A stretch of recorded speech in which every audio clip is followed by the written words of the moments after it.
할렐루야!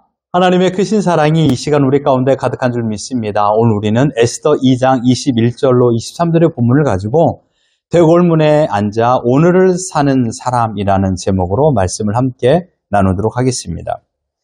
사랑하는 성도 여러분은 한 주간 열심히 치열하게 세상 속에서 살아가셔서 건강한 모습으로 오늘을 맞이한 것을 저는 확신합니다. 우리는 매일 아침 눈을 뜨면서 삶의 자리로 나아가죠. 그런데 그 자리에서 종종 우리의 마음을 어둡게 만드는 사건이 있습니다. 또한 그런 마음의 현상이 있죠. 지난주에도 말씀을 나눴듯이 우리의 비교의 렌즈를 끼고 세상을 바라보면 나의 현실의 처지를 원망하고 불평할 때가 많이 있습니다. 내 눈에 비교의 렌즈를 끼우는 순간 하나님께서 나에게 주신 오늘이라는 선물을 우리는 기쁘게 받아들이지 못합니다. 하나님께서 나에게 주신 오늘은 결코 작은 선물이 아닙니다. 소중한 가치가 있음에도 불구하고 우리가 비교하여서 상대방과 나를 비교하여 보면 순식간에 그 깊은 선물은 빛을 잃고 맙니다. 그리고 어느 순간 내 마음에 원망과 불평에 싹이 튀게 되죠. 그리고 나에게 주어진 맡겨진 일, 나에게 주어진 사업, 나에게 주어진 형편이 너무도 초라하게만 보입니다. 오늘 우리가 읽은 본문에는 남들이 보든지 보지 않든지 자신의 처지가 어떠하든지 상관없이 오늘 하나님 앞에서 최선을 다하여 살아가는 한 인물이 등장합니다. 그 이름은 바로 모르드게입니다. 오늘 우리가 모르드게가 머물렀던 그 시대로 들어가 그가 맡았던 직분과 또한 더 나아가 그의 마음속에 가지고 있었던 깊은 애환, 숨겨진 눈물을 함께 살펴보면서 하나님께서 원하시는 오늘의 최선의 삶이 무엇인가를 말씀을 통하여 생각해 보기를 바랍니다. 모르드게가 살았던 시대는 페르시아의 제국, 성경에서는 바사라고 말하는 그런 거대 제국의 전성기였습니다. 본문에 등장하는 아하수에로 왕은요, 역사 속에서 크세르크세스 1세라고 말알려진 인물입니다. 인도에서부터 구스, 에두피아까지, 그러니까 무려 127지방을 다스렸던 당대 지구상에서 가장 강력한 권세를 가진 사람이었습니다. 페르시아의 수도 수산성은 화려하기 짝이 없었습니다. 극치에 달았습니다. 대리석 기둥이 질비했고요. 온갖 금과 은으로 만들어진 잔이 넘쳐났고 매일같이 호화로운 잔치가 펼쳐졌습니다. 하지만 그런 위대한 제국 그늘 밑에는 아픔이 있었습니다. 슬픔이 있었습니다. 고국을 잃은, 그래서 포로로 끌려와서 살아왔던 그런 유다 백성이 있었습니다. 모르드게 집안 역시 과거 바벨론 왕 느부갓네살에게 예루살렘이 함락될 때 포로로 잡혀왔던 그 무리 중에 한 사람이었습니다. 그의 후손이었죠. 외형적으로는 페르시아의 제국의 안정이 있었지만 유대인들, 포로로 끌려와서 노예로 살아왔던 그들에게는 언제 죽어도 불평이 없었던, 언제 죽어도 어디에게 원망할 수 없는 그런 인생을 살아가는, 그래서 차별이 가득한 포로의 삶을 살았던 것입니다. 여러분, 이런 모르드게의 심정은 어떻을까요? 나라 잃은 모르드게의 심정. 거대한 제국이었지만 포로로 살아왔던 이방인의 그 마음의 심정은 어땠을까요?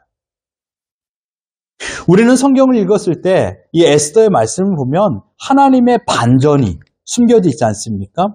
그 반전에 쓰임을 받았던 모르드게, 어떤 이들은 지혜로운 사람이라고 말합니다. 하지만 이 사건이 일어나던 당시 나라 없는 모르드게의 마음은 어땠을까요? 그의 내면을 한번 생각해 보길 바랍니다. 그에게는 조국이 없습니다. 머나먼 이국 땅에서 태어났습니다. 그리고 그의 부모님들에게 이런 얘기를 들었을 것입니다. 너의 집은 여기가 아니다. 너는 이방 땅에 살고 있는 타국민이다. 더 나아가 너는 노예다. 라는 이야기를 들었을 것입니다.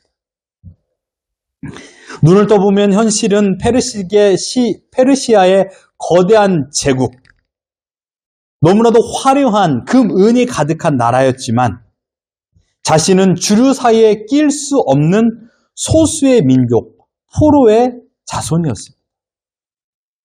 나라 없는 서름이 어땠을까요? 그 말은 다르게 표현하면 기댈 곳이 없는 인생이었다 이것입니다. 기댈 곳이 없을 때 사람은 슬프고 서럽습니다.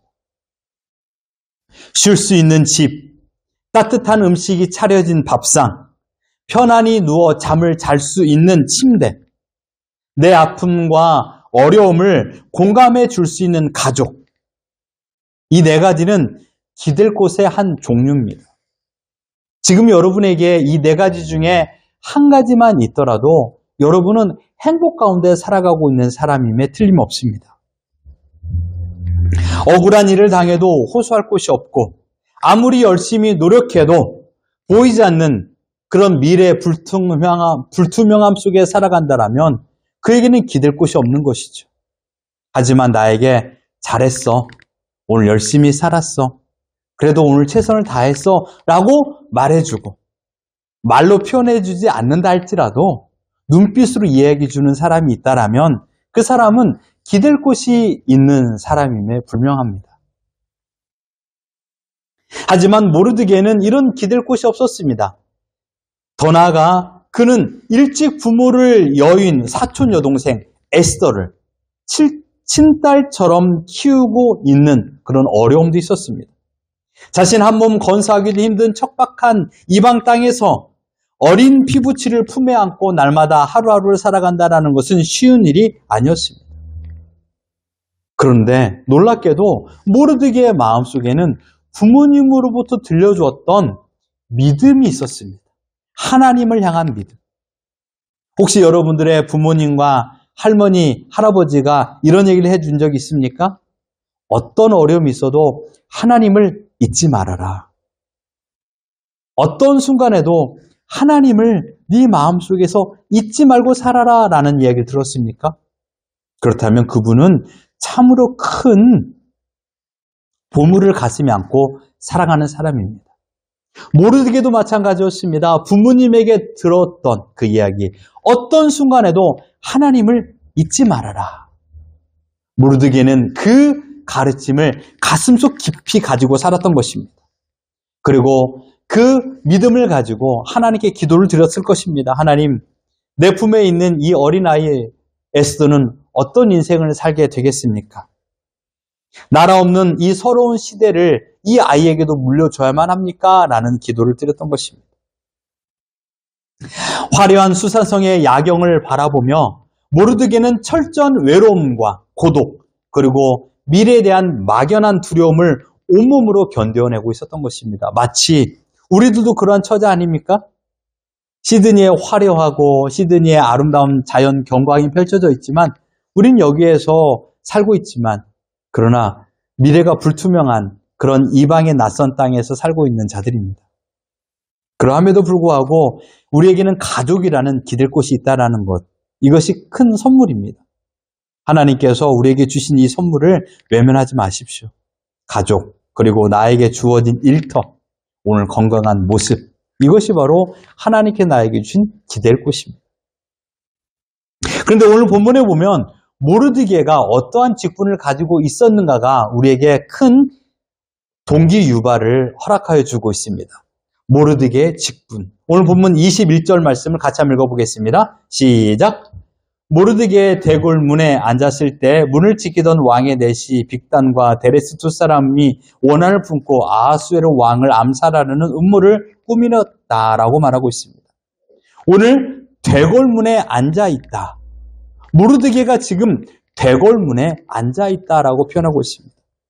여기에서 대궐문에 앉아있다라는 것은 단순히 갈 곳이 없어서 대궐문에 앉아있는 것이 아닙니다.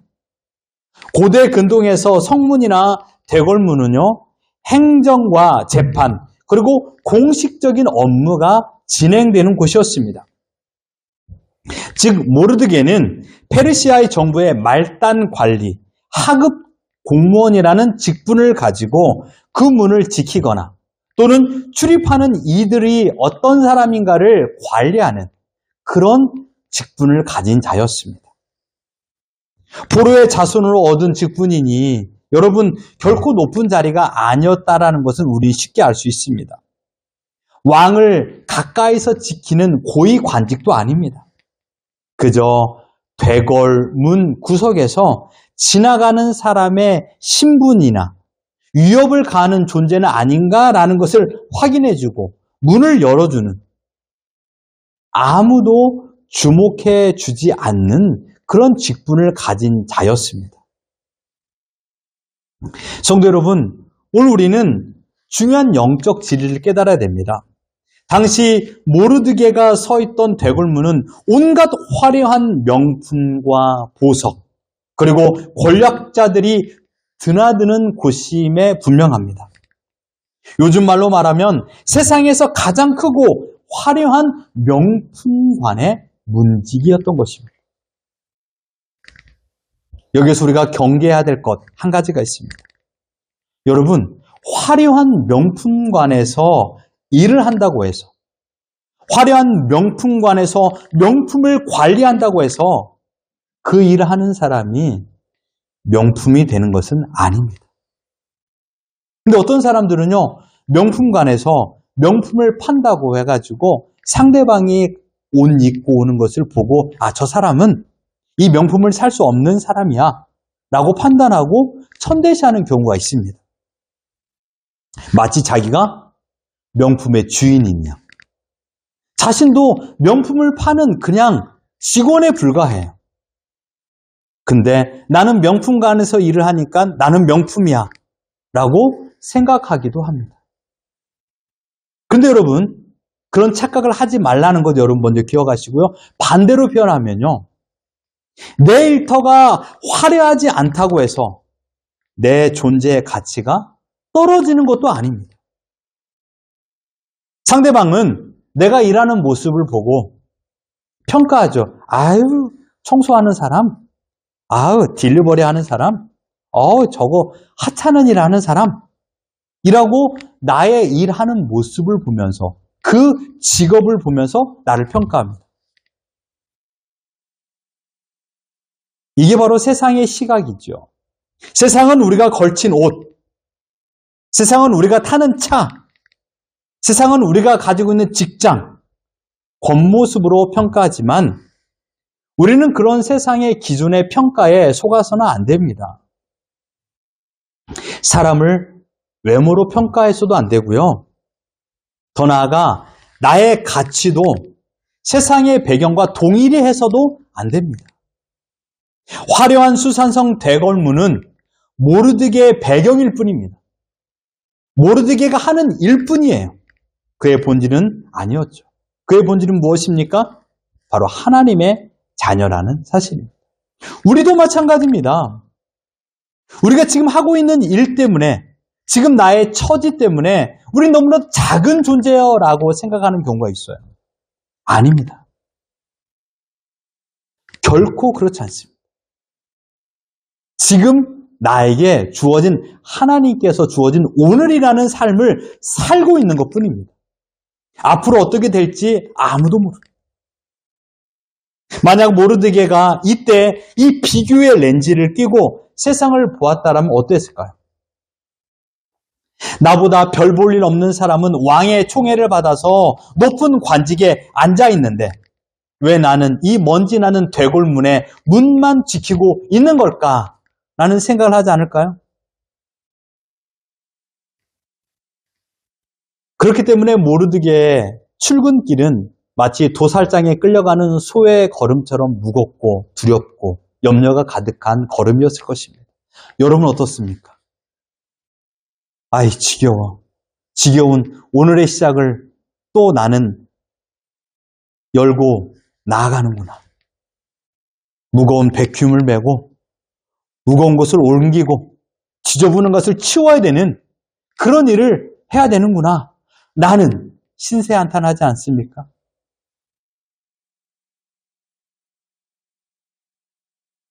그러나 모르드게는 그러지 않았습니다. 그는 자신이 서 있는 대궐문 앞이 바로 하나님께서 나에게 주신 사명의 자리라는 것을 정확히 알았습니다. 남들이 알아주지 않는다 할지라도, 내 삶의 자리가 화려하지 않는다 할지라도, 분명 내가 눈을 뜨고 일어났지만 무거운 나의 몸, 아픈 나의 몸, 뼈마디가 쑤시는 그런 고통의 몸이라 할지라도 모르드게는 하나님 앞에서 성실하게 주어진 직분을 감당하는 책임이 있는 삶을 살았다는 것입니다. 그렇게 묵묵히 자신의 직분을 감당하며 최선을 다하여 살아가는 어느 날 놀라운 일이 일어났습니다. 우리 22절 말씀, 21절 같이 한번 읽어보겠습니다. 시작! 모르드게가 대궐문에 앉았을 때 문을 지키던 왕의 내시 빅단과 데레스 두 사람이 원한을 품고 아하수에로 왕을 암살하는 음모를 꾸미는 것을 보았다라고 말하고 있습니다. 생각해 보십시오. 지금 이 두 사람이 어떠한 마음을 가지고, 빅단과 데레스가 어떠한 마음을 가지고 왜 왕을 죽이려는 음모를 꾸미는지는 우리는 알 수가 없습니다. 그러나 모르드게가 딴청을 피웠거나 자신의 직무를 게을리했다라면 이 은밀한 대화를 포착할 수 있었을까요? A. 나라를 빼앗은 이방왕이 죽든지 말든지 나하고는 전혀 상관이 없어 라고 등한시했다라면 그는 이 엄청난 음모를 발견하지 못했을 것입니다. 모르드게는 천재적인 재능이나 대단한 권력을 가진 사람은 아니었습니다. 하지만 그는 최선의 천재였습니다. 최선을 다하는 천재.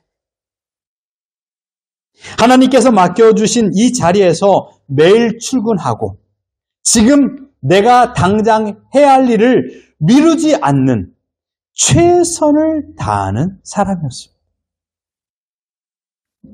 여러분, 능력이라는 것이 뭘까요? 능력. 대단한 일을 행하는 것이 능력이라고 생각하는 사람이 많아요. 물론 그것도 능력입니다. 그러나 능력은요, 오늘 나에게 주어진 직무를 소화하는 사람. 이 사람이 능력이 있는 거예요. 왜요?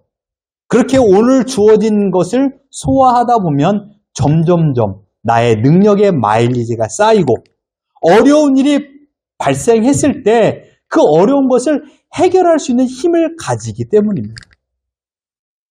학생이라면 이렇게 표현할 수 있죠. 오늘 나에게 주어진 매스나 잉글리시를 다 하는 것. 학교에서 홈워크를 주는 것을 내가 소화하는 것. 이 사람이 능력 있는 사람이에요. 우리 이 말을 같이 한번 읽어봅시다. 시작! 지금 해야 할 일을 뒤로 미루지 않고 지금 당장 해야 할 일만이라도 성실하게 잘 해내는 것입니다. 이것이 능력 있는 것이에요. 근데 우리는 어떻습니까? 오늘 해야 될 일도 뒤로 밀어버려요. 아니, 1시간 후에 하지 뭐. 내일 하면 되지 뭐. 그런 사람은요, 어려운 일이 닥치면 능력을 발휘하지 못해요. 모르드게는 능력의 천지였습니다. 귀찮다고 미루지 않고 하찮다고 방치하지 않으며 오늘 나에게 주어진 일을 묵묵히 감당해내는 그 성실함이 모르드게의 능력이었습니다. 늘 깨어 성실했기 때문에 그는 왕을 살릴 음모를 예민하게 살피고 포착할 수 있었던 것입니다. 모르드게는 이 사실을 즉시 왕후 에스더에게 전했고 에스더는 모르드게의 이름으로 왕에게 아뢰었고 왕의 목숨을 구하게 되었습니다. 여기서 눈여겨볼 것이 한 가지 더 있죠. 이 거대한 공을 세웠음에도 불구하고 모르드게의 즉각적인 보상이나 승진이 주어졌나요? 23절 말씀 같이 한번 읽어봅니다. 23절 같이 한번 읽어봅니다. 시작. 조사하여 실증을 얻었으므로 두 사람을 나무에 달고 그 일을 왕 앞에서 궁중일기에 기록하니라. 상급이나 보상이 뒤따르지 않았어요. 한 줄 왕의 궁중일기에 기록되었다라고 말하고 있습니다. 하지만 모르드게는 서운해하지 않았습니다. 다음 날도 그는 여전히 똑같이 변함없이 아무 일도 없었다는 듯이 궁궐문 앞에 나아가 자신의 자리를 지켰습니다. 여러분, 인생의 로또가 뭘까요? 우리는 매일마다 로또를 맞길 원해요. 마치 아침에 태양이 서쪽에서 뜨는 것을 원합니다. 내 인생에 반전이 일어나길 원해요. 그런데 돌이켜 생각해 보면요, 내 인생의 로또는 다른 게 아닙니다. 오늘 내가 눈을 뜨고 사랑하는 가족을 보고 사랑하는 가족을 위하여 내가 무엇을 할 수 있다라는 것, 그 일이 있는 것, 이게 로또예요. 그리고 일을 끝나고 집에 왔는데 집이 없어지지 않고 그 집에 들어와서 따뜻한 밥상을 마주할 수 있는 것, 이게 로또입니다. 그리고 밥을 먹고 그리고 내가 할 일을 하고 따뜻한 침대에 누워서 잠을 자는 것, 이게 로또예요. 더 나아가 내가 숙면을 취할 수 있는 것, 이게 로또입니다. 우리의 일상의 삶이 로또라는 것이에요. 따라서 모르드게가 가지고 있었던 마음처럼 오늘 우리도 하나님께서 오늘이라는 선물을 부여하듯이 그 선물에 마땅한 삶을 살아가는 겁니다. 어떻게 해요? 오늘에 최선을 다하는 천재가 되는 것입니다. 우리는 알고 있습니다. 이날 묻혀버릴 것 같은 모르드게의 충성이 훗날 유대 민족을 살리는 하만의 음모를 깨우고 하만의 음모가 잘못되었다는 것을 알게 하고 하나님께서 아하수에로 왕의 마음을 일깨워서 지난날 이 궁중 일기가 어떻게 기록되었는가를 다시금 보게 하는 하나님의 절묘한 타임을 통하여 모르드게의 개인 생명뿐만 아니라 이스라엘 전체를 살리는 위대한 역전의 씨앗이 되었다라는 사실입니다. 사랑하는 성도 여러분, 하나님께서 우리에게 원하시는 삶은요, 아주 거창한 영웅의 삶이 아닙니다. 남들과 비교하며 더 높은 곳을 가기 위하여, 더 나아가 남들에게 보여주기 위하여 명품을 사고 내 몸을 치장하는 것, 이것을 원하지 않습니다. 무엇보다 외모와 조건으로 서로를 평가하는 세상의 비교 렌즈를 빼십시오. 하나님은 오늘 나에게 허락하신 가정이든 직장이든 학교든 맡겨진 직분이 어떠하든지 간에 그 대골물 같은 그 자리에서 묵묵히 출근 도장을 찍고 오늘 당장 해야 될 일을 내일로 미루지 않고 오늘의 최선을 다하는 천재로 살아가는 것을 원하십니다. 여러분 자신에게 물어보십시오. 학생 여러분 자신에게 물어보십시오. 오늘 나는 나에게 주어진 이 시간에 최선을 다했는가? 외모로 사람을 평가하지 마십시오. 더 나아가 내 자신의 처지도 원망하지 마십시오. 나는 왜 이렇게 살아야만 하는가? 나는 왜 이렇게 매일마다 몸이 아파야만 하는가? 왜 나는 이렇게 가난하게 살아야 되는가? 원망하지 마십시오. 지금 나에게 허락하여 주신 나의 처지, 나의 경제적인 형편, 이 모든 것이 하나님께서 나에게 주신 선물입니다. 그리고 내일 아침 내게 주신 일터와 가정에서 최선을 다하여 살아가는 것. 이것이 하나님께서 나에게 주신 사명입니다. 내가 오늘 뿌린 성실과 최선의 씨앗은 작게 보일 수 있지만 하나님의 타이밍에 이 씨앗이 자라서 많은 열매를 거둘 수 있는 나무가 될 수 있습니다. 어찌 우리가 내일 일을 할 수 있겠습니까? 내일 일은 아무도 모릅니다. 그저 나에게 주어진 오늘의 시간에 최선을 다하며 살아가는 것입니다. 사람들은 몰라줄지언정 하나님은 다 기억하십니다. 궁중일기보다 더 정확한 생명책과 기념책에 여러분의 눈물과 오늘의 최선을 다하는 천재적인 삶을 하나님께서 기록하고 계십니다. 그리고 때에 맞춰 하나님께서 우리에게 보상하여 주십니다. 우리의 육신의 수고를 풀어주시는 깊은 잠과 회복의 은혜를 주시는 분도 하나님이십니다. 따라서 우리를 사랑하신 하나님께서 내 인생을 어떻게 아름답게 만들어 가실지 기대하십시오. 내가 나를 기대하지 않은데 누가 나를 기대합니까? 저는 우리 아이들을 기대합니다. 어떻게 하나님께서 우리 자녀들을 이끌어 가실지 기대하면서 오늘을 살고 있습니다. 그래서 저는 최선을 다합니다. 하나님께서 내 인생을 어떻게 이끌어 가실지 저는 기대하고 살아갑니다. 그 기대심이 지금의 형편을 이끌어가고 있습니다. 지금의 형편에 어렵고 힘들다 할지라도 이 기대심이 더 크기 때문에 저는 오늘의 최선을 다하고 살고 있습니다. 우리 성도 여러분 마찬가지 아닙니까? 하나님을 기대하는 것처럼 하나님께서 내 인생을 어떻게 이끌어 가실지를 기대하십시오. 그리고 오늘 나에게 주어진 오늘의 시간에 최선을 다하며 살아갈 적에 하나님은 놀라운 반전을 준비하고 계십니다. 설령 반전이 일어나지 않아도 상관없어요. 지금 나에게 평안으로 이끌어주신 이 복만으로도 우리는 마음껏 하나님의 자녀됨을 누리고 있는 것인 줄 믿습니다. 그래서 너무 옆 사람을 다그치지 말고 내가 오늘의 최선을 다하며 살아가는 그 모습을 통하여서 하나님을 기쁘시게 해드리는 우리 모두가 되기를 예수 그리스도 이름으로 축원합니다.